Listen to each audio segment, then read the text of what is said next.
सर्वेभ्यो नमो नमः। आप सभी छात्रों का आज पुनः सारंग गुरु डिजिटल कक्षा में मैं रत्नाकर मिश्र स्वागताभिनंदन करते हैं। इससे पहले हम लोग पढ़ रहे थे संधि, जिस पर 2 कक्षा क्लास हम लोग का हो गया है। संधि परिचय और यण संधि, जो कि स्वर संधि के अंतर्गत आता है। आज हम लोग संधि के अंतर्गत, स्वर संधि के अंतर्गत जो संधि पाठ्यक्रम में है 9-10 में, उसका अध्ययन हम लोग करेंगे। स्वर संधि का हम लोग परिचय पढ़े थे। 2 पदों के बीच में संधि होता है। पहले पद का अंतिम जो अक्षर है वह स्वर हो और दूसरे पद का पहला जो अक्षर है वह भी स्वर हो तो स्वर संधि कहते हैं। तो यह हम लोग क्या पढ़े थे? परिचय पढ़े थे। यह परिचय हम लोग पढ़े थे। अब दीर्घ संधि हम लोग नहीं पढ़े थे, तो दीर्घ संधि के बारे में आज हम लोग अध्ययन करेंगे। दीर्घ संधि जो है, दीर्घ संधि करने का जो नियम है वो क्या है? सूत्र जो है वह क्या है? अकः सवर्णे दीर्घ। इसका मूल रूप से क्या अर्थ है, इसके बारे में हम लोग पहले इसका सूत्र का अर्थ देखते हैं, उसके बाद संधि इसको घटाते हैं। ठीक है। यदि ह्रस्व या दीर्घ अ, ई, उ तथा री स्वरों के पश्चात अ, ई, उ तथा री स्वरों के पश्चात माने बाद में ह्रस्व या दीर्घ कोई भी अ, ई, उ या री स्वर आए तो दोनों को मिला करके क्या हो जाता है? आ, ई, उ, री, ली हो जाता है। ठीक है, ली हो जाता है। मतलब इसके ये अ, ई, उ तथा री स्वरों के पश्चात यही सेम जो है कि अक्षर स्वर जो है कि आए तो दीर्घ एकादेश हो जाता है। जैसे उदाहरण के लिए पुस्तक में क में अ है। क कैसे बनता है? क अ, ये मिला करके क्या हो गया? क। तो यानी कि क में क्या है? अ है, और अ के बाद क्या है? आ है। ह्रस्व या दीर्घ, देखिए दीर्घ क्या है? आ है। यहाँ दीर्घ आ, यहाँ है दीर्घ आ है। दोनों के स्थान पर क्या हो जाएगा? दीर्घ आ ही हो जाएगा। अर्थात यहां अगर ह्रस्व अ, आ, ई, ह्रस्व अ, ई, उ या दीर्घ हो, यहाँ भी ह्रस्व हो या दीर्घ हो, दोनों के स्थान पर दीर्घ एकादेश ही होता है। यहाँ पे अगर दीर्घ हो और यहाँ ह्रस्व हो तो भी क्या होता है? दीर्घ होता है। इसका नाम ही है क्या? दीर्घ संधि। तो दीर्घ संधि मतलब दीर्घ करता हो। ठीक है। तो देखिए पुस्तक धन आलय क्या हो गया? पुस्तकालय का हो गया। पुस्तक था, ये आलय के का आ रह गया, आ इसमें जुड़ गया, क्या हो गया? पुस्तकालय हो गया। देवधन आशीष, देवधन आशीष, देव है, वह के जगह पर क्या हो जाएगा? वह के जगह पर क्या हो जाएगा? आ हो जाएगा। आ हो जाएगा तो क्या हो जाएगा? देवाशीष। ये आपका दीर्घ संधि हो गया। इसी तरह से विद्याधन अर्थी आ हो गया, और आ मिला करके विद्यार्थी हो गया। गिरिधर इंद्र, गिरीन्द्र, कपिधन ईशः, कपीशः, हरि धनिशः। देखिए अब यहाँ देख लीजिए, यहाँ भी ह्रस्व ई है, यहाँ भी ह्रस्व ई है, यहाँ भी क्षमा चाहते हैं, यहाँ भी दीर्घ ई है, यहाँ भी दीर्घ ई है। दोनों मिलकर के एकादेश क्या हो गया? दीर्घ ही हो गया, महिषः। ठीक है ना। इसी प्रकार से इसका आप स्क्रीनशॉट ले लेंगे और स्क्रीनशॉट लेने के बाद आप इसका अभ्यास कर सकते हैं। यह दीर्घ संधि हम लोग ध्यान दिए।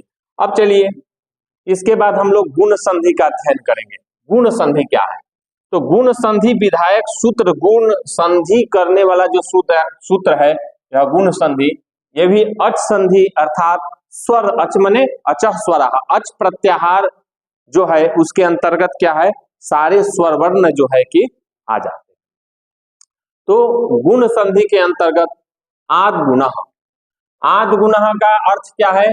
अवर्णा, अवर्ण से अ या आ के बाद ई या ई आए, अवर्ण माने अ या आ के बाद, ठीक है, अ या आ के बाद, अर्थात पहले पद का अंतिम अक्षर जो होगा, दो पदों में जो संधि होती है उसमें पहले पद का अंतिम वर्ण जो होगा वह अ या आ हो, ठीक है, अ या आ हो, ठीक है, उसके बाद ई या ई आए, दोनों के स्थान पर ए आ हो जाता है, ठीक है, यह गुण है, यह गुण है, ठीक है। उसके बाद अ या आ, वही अवर्ण के बाद यदि उ आए, उ या उ आए, तो इन दोनों के स्थान पर क्या हो जाता है?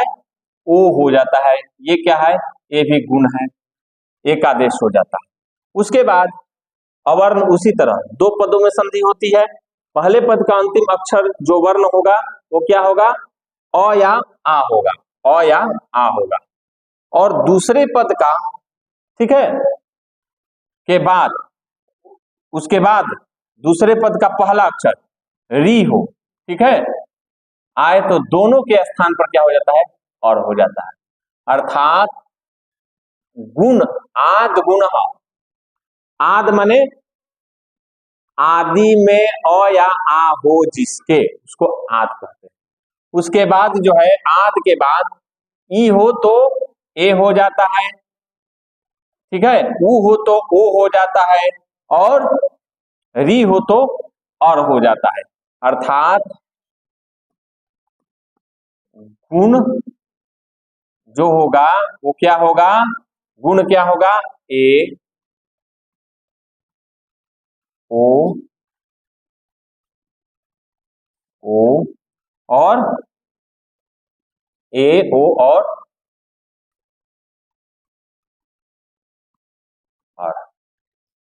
ए ओ और अर क्या हो गया? यह गुण हो जाता है, ठीक है ना। ये पूरा समझ गए होंगे, आशा है। अब देखिए अ, सूत्र क्या कह रहा है?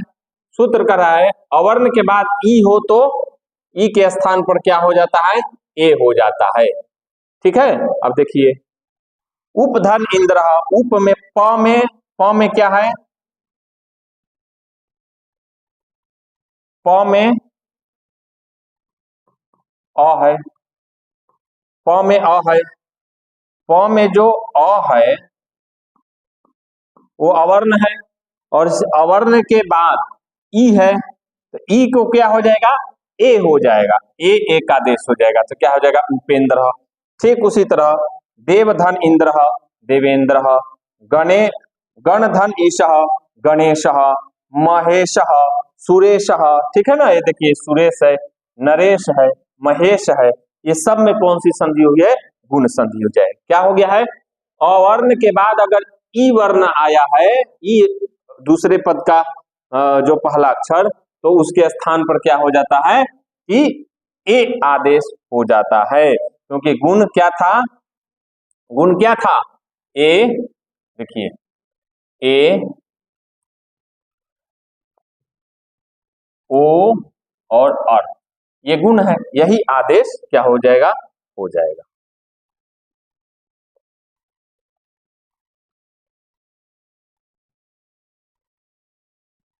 इसी तरह से देखिए नरेश है, सुरेश, नर, नर में अ है, नरेश है, सुरेश है, इसको देख लीजिएगा, इसका आप लोग स्क्रीनशॉट ले लीजिएगा, इसका अभ्यास करिएगा। हाँ, अब चलिए देखिए अवर्ण से परे उ जो होता है, उ पढ़े थे, उसको क्या हो जाता है? ओ हो जाता है, ठीक है, ओ हो जाता है। और देखिए भाग्य, ज्ञ में अ है ना, उसके बाद उ है, तो क्या हो जाएगा, ओ आदेश हो गया, क्या हो गया, भाग्योदय। सूर्य धन उदय, सूर्योदय गुण हो गया, ठीक है ना। नर धन उत्तम, नरोत्तम। फिर हितोपदेश, हित धन उपदेश। महोत्सव, महोत्सव। महा आ है, उ है, आ उ मिल करके क्या हो जाएगा, ओ हो जाएगा, ठीक है। चलिए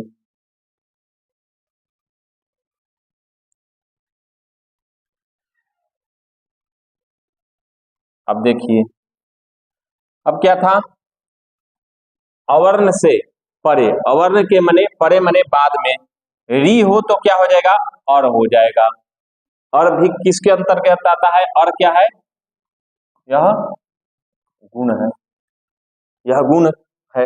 अब देखिए देवधन ऋषि, देव में व कैसे बनता है, व धन अ, तो क्या है, यह व पूरा व लिखेंगे, यह व्यंजन, तो व में क्या है, अ छुपा हुआ है, तो अ के बाद क्या है, अवर्ण के बाद री है, तो क्या हो जाएगा, और हो जाएगा।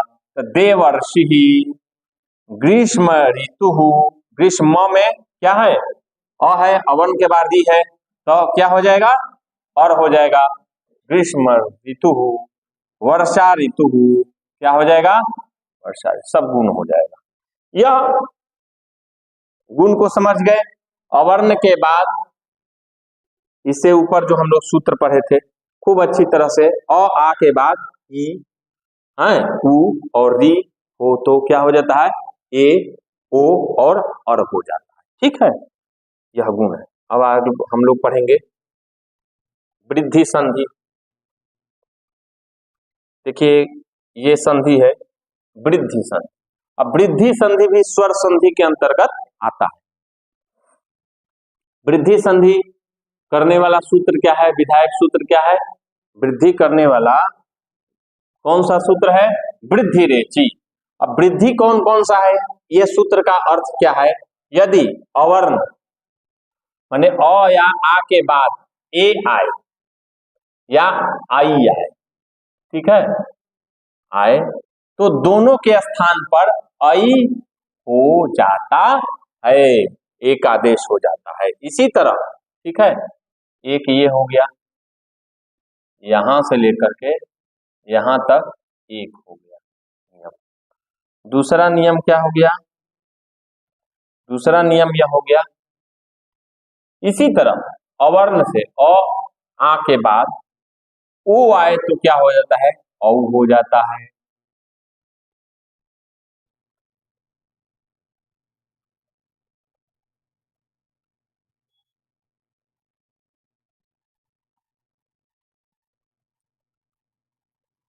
हाँ, अ या आ के बाद ओ आए, ठीक है, इसमें क्या था, ए और आई, ठीक है, अ या आ के बाद ए और आई आए तो क्या हो जाता है, आई ही हो जाता है, ठीक है। और इसमें आगे क्या है, अ और आ के बाद अगर ओ आए तो क्या हो जाता है, औ हो जाता है। यह एक, ये दूसरा हो गया, ठीक है, हो जाता है। औ एकादेश क्या होता है, हो जाता है। एकादेश कौन कौन हुआ, एकादेश कौन हुआ, एक ये हुआ और एक ये हुआ। तो इसका मतलब आ, इसके बाद क्या होता है,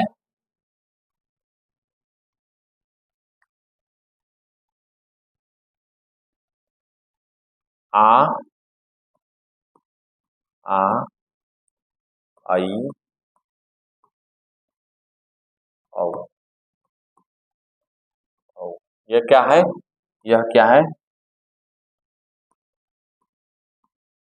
वृद्धि, यह क्या है, वृद्धि, ठीक है। अब आइए इसको घटाते हैं हम लोग। घटाना माने घटा करके हम लोग क्या करते हैं, देखते हैं कि जो हम लोग ये किए हैं, ये नियम बनाए हैं वो सही है या गलत है, ठीक है ना। अब देखिए अवर्ण से ए और आई हो तो क्या हो जाता है, आई हो जाता है। मम एव, मम में अ है, अवर्ण है, अवर्ण है, इसमें म में अ है ना जी, तो अ के बाद क्या है, ए है, तो क्या हो जाएगा, आई हो जाएगा, तो ममईव।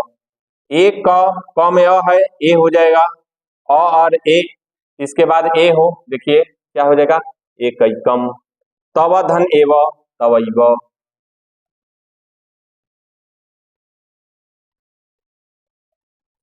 अद्य धन एव, अद्यैव। लता धन एव, लतैव। ठीक है, सदा धन एव, सदैव। देव धन ऐश्वर्यम, देवैश्वर्यम। ठीक है, अब देखिए, और आ से ओ हो तो औ हो जाता है, और आ के बाद क्या कहता है, वृद्धि।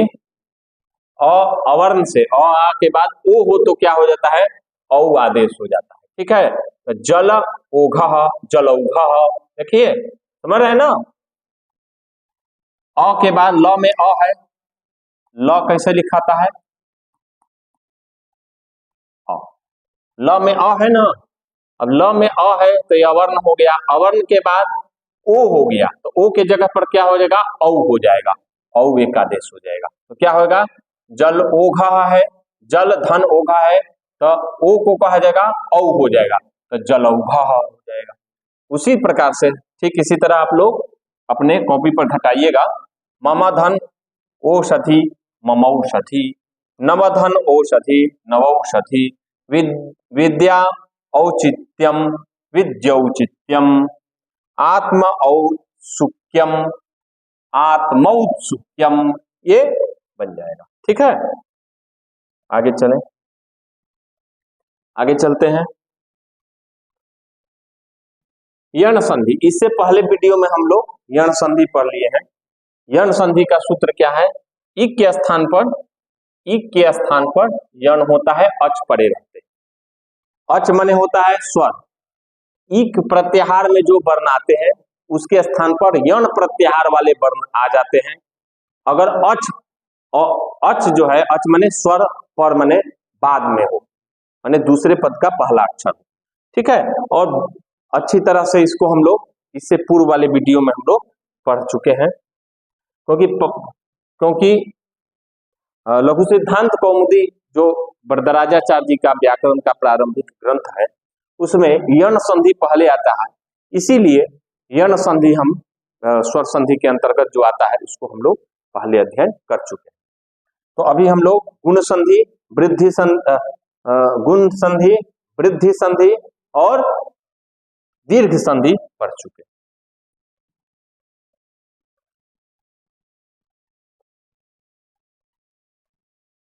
अब देखिए एक अयादि संधि, ठीक है, एक कौन सा संधि है, अयादि, अयादि संधि। अयादि संधि विधायक सूत्र है, ये भी स्वर संधि के अंतर्गत आता है। कैसे, एचो यवा यावह, अचह क्रमात्। इसका जो यह जो सूत्र है, एचो यवा यावह, जो अयादि संधि है करता है, वो उसका पहले हम लोग अर्थ जानेंगे, फिर संधि को घटाते हैं।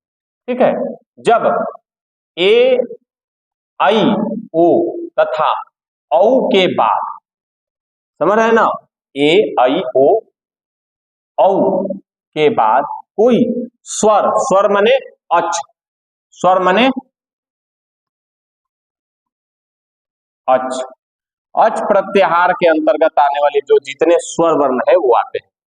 स्वर आए तो ए को आए, इस ए को क्या हो जाता है, ए को, ए को क्या होता है,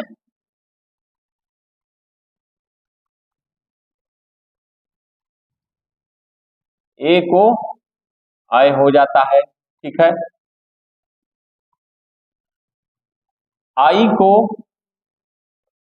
अय हो जाता है, आई को, ये आई को क्या हो जाता है, आय हो जाता है, और ओ को क्या हो जाता है, ओ को क्या हो जाता है, ओ को औ,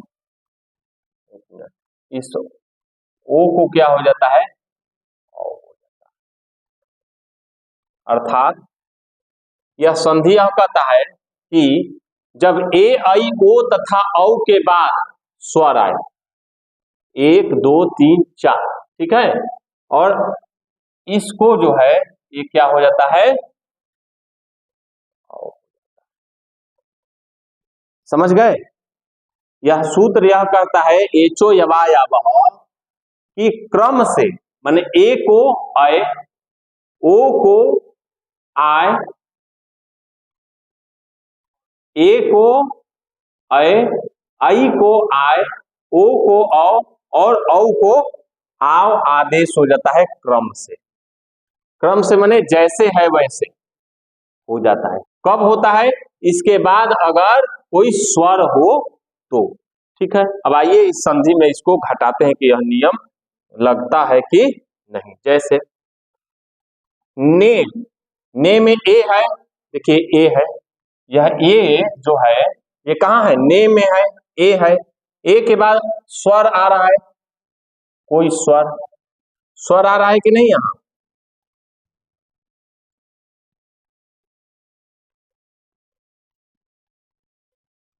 देखिए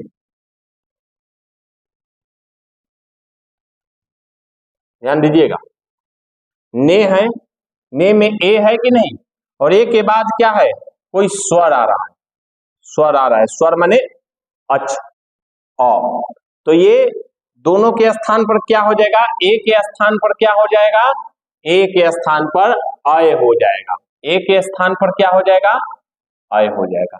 देखिए यहां पे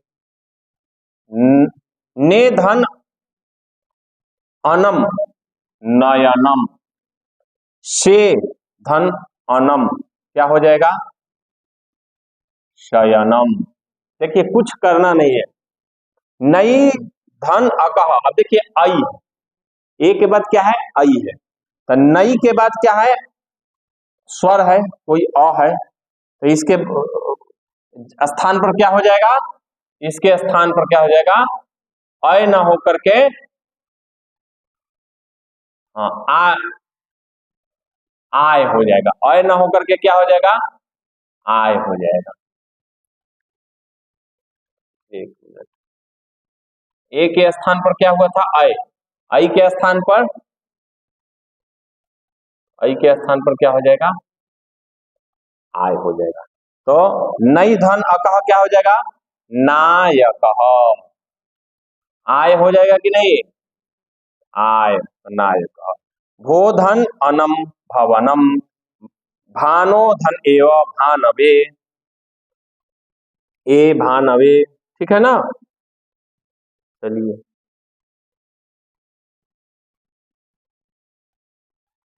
मनोधन एव भानो, सॉरी भानो धन एव भानवे, भा, भानो धन ए भानवे, पौधन अकह पावकः, नौ धन अकह नाविकः, ठीक है, भौ धन उकः भावुकः, ये आपका कौन संधि हो गया, ये आपका अयादि संधि हो गया, ठीक है।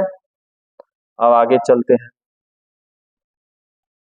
एक है पूर्व रूप, पूर्व माने अपने में, अपने रूप में, अपने रंग में जो रंग दे, अपना वाला जो है कि अक्षर जो दान कर दे, दे दे, अपने में मिला ले पूर्व वाले अक्षर में, उसको पूर्व रूप संधि कहा जाता है। इसका पूर्व रूप संधि का संधि विधायक सूत्र क्या है, एंगी पदांता द्वितीय। यह कहता है पूर्व रूप संधि का आयादी, इसको आयादी, पूर्व रूप संधि को आयादी संधि के नाम से भी क्या किया जाता है, जाना जाता है।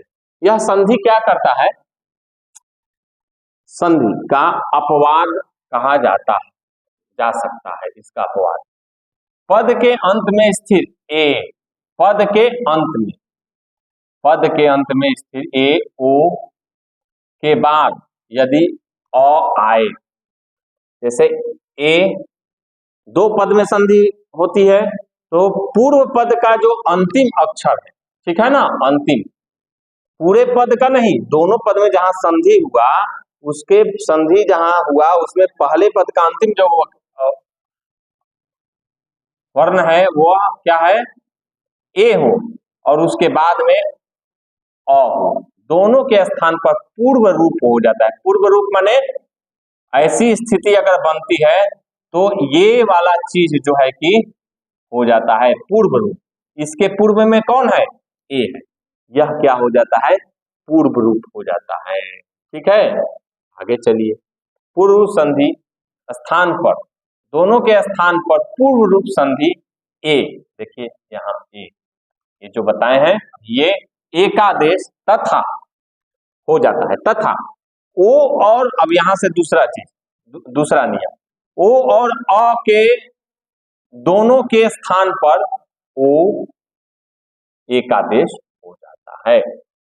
समझ गए, ए और ओ के बाद यदि अ वर्ण आए, जैसे ये, उसके स्थान पर क्या हो जाता है, ए आदेश हो जाता है। और ओ और अ के बाद अगर अवर्ण आए, ओ के बाद अगर अवर्ण आए इसी तरह से, तो ओ हो जाता है। ओ माने ओ के बाद अगर ये आता है अवर्ण, तो इसका पूर्व रूप क्या हो जाएगा, ओ ना हो जाएगा, ये वो, तो ये ओ ही रह जाता है। आइए देखते हैं उदाहरण। और एक और चीज इसमें जो है कि जब ये पूर्व रूप में विलीन होता है तो क्या कहता है, क्या करता है, एक अवग्रह का चिन्ह जो है कि क्या करता है, छोड़ देता है। क्या करता है, अवग्रह का चिन्ह जो है कि छोड़ देता है। किस तरह से, अवग्रह का चिन्ह ऐसे, ठीक है, जब विलीन होता है तो क्या करता है, अवग्रह का चिन्ह जो है कि छोड़ देता है। अब देखिए, यही संधियों का विकार है। दो वर्णों के मेल में विकार उत्पन्न हुआ कि नहीं, मान लीजिए कि कहीं ऐसा लग गया, ऐसा लग गया अवग्रह, तो ये क्या है, विकार हुआ ना, लोप, आगम, आदेश, वृत्त हो जाना, यही संधियों का विकार। क्योंकि संधि का जब हम लोग संधि पढ़ते हैं तो पहले ही संधि किसे कहते हैं, संधि की परिभाषा क्या है, तो क्या पढ़ते हैं, दो वर्णों के मेल से जो विकार उत्पन्न होता है, तो वह विकार क्या है, वह विकार यही, जैसे इसमें अवग्रह आकर लग गया, यही विकार है, वर्ण विकार, अक्षर विकार। तो ये हो गया। अब देखिए ते,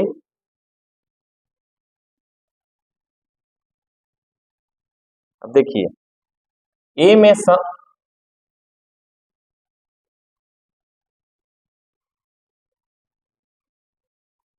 ते अपी क्या है, ते में ए है ना, उसके बाद अ है, तो ए ही हो जाएगा, अ हट जाएगा, तो तेपी हो जाएगा, एक अवग्रह का ये चिन्ह लग गया। ठीक है ना, उसी तरह से दूसरा देखिए, हरे धन अव, हरे, तो हरे व, ये अवग्रह लग जाएगा। अर्थात कि अवग्रह लगा हुआ अगर जहां देखिएगा संधि, ठीक है, तो आप क्या करेंगे, पूर्व रूप संधि जान लीजिएगा। एक ट्रिक भी है प्रकार से, आप जैसे 9th-10th का एग्जाम देते हैं तो उसमें ऐसा ऐसी शब्दावली अगर आती है तो क्या हो जाएगा, ये सब पूर्व रूप के अंतर्गत है। वृक्ष, छ में क्या है, ए है, और आ अवर्ण बाद में है, यह स्वर जो है कि अ बाद में है, तो क्या होगा, वृक्ष। इसी तरह जले अस्ति, जलेस्ति, गोपालो, गोपालः अहम, गोपालो अहम। ठीक है, विष्णु अव, विष्णु अव, विष्णु व, ऐसे जो है कि वो हो जाता है।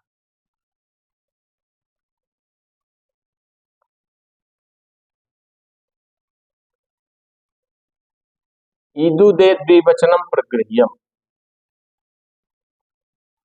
जो मुख्य मुख्य संधि आप लोग को पढ़ना है उसी के बारे में हम चर्चा कर रहे हैं। उसके बाद देखिए एक संधि है जो स्वर संधि के अंतर्गत रहता है, पररूप संधि। पर माने होता है बाद में, पूर्व रूप में क्या हुआ, पूर्व वाला वर्ण जो है कि क्या हुआ, पूर्ण वाला वर्ण जो है अपने में क्या किया, मर्ज कर लिया, विलीन कर लिया। अब पर रूप के देखिए, एंगी पर रूपम, पर रूप विधायक सूत्र क्या है, एंगी पर रूपम, अर्थात उपसर्ग के अ के पश्चात यदि ए या ओ हो, अ के बाद दो पदों में संधि होता है, इसका ध्यान रखिएगा।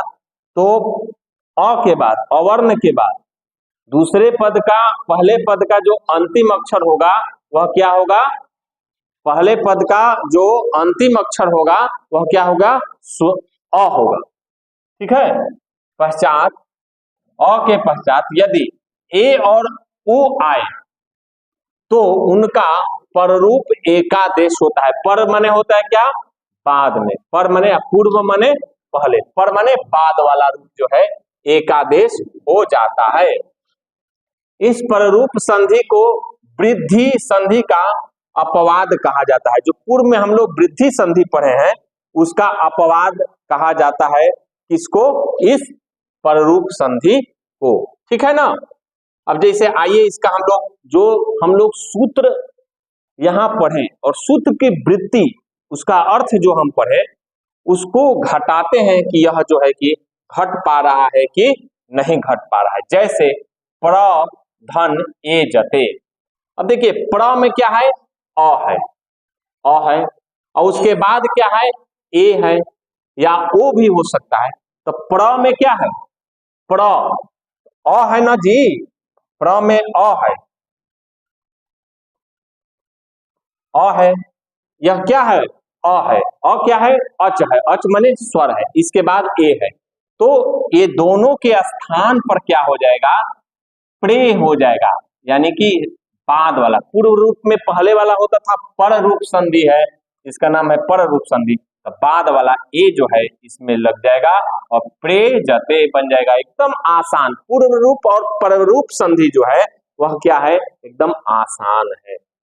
वृद्धि एका, हाँ, ए जते प्रे जते में वृद्धि कार्य प्रई जते है ना, इसमें क्या हो जाएगा, प्रई जते हो जाएगा कि नहीं, तो यह बन जाएगा।